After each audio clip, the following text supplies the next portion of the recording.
Yo mga ka-vlog, magandang umaga. May bago naman tayong customer na nanggaling na naman sa Australia.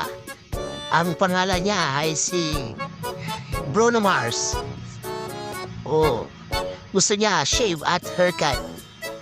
Yan.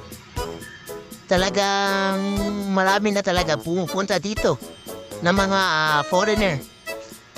Grabe, nauubusan na ako ng English. Sana next time mag-voice reveal na ako.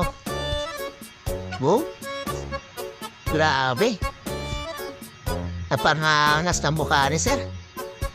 Grabe eh. Gustong-gusto niya daw dito kasi ano daw, magaling daw dito sa aming shop.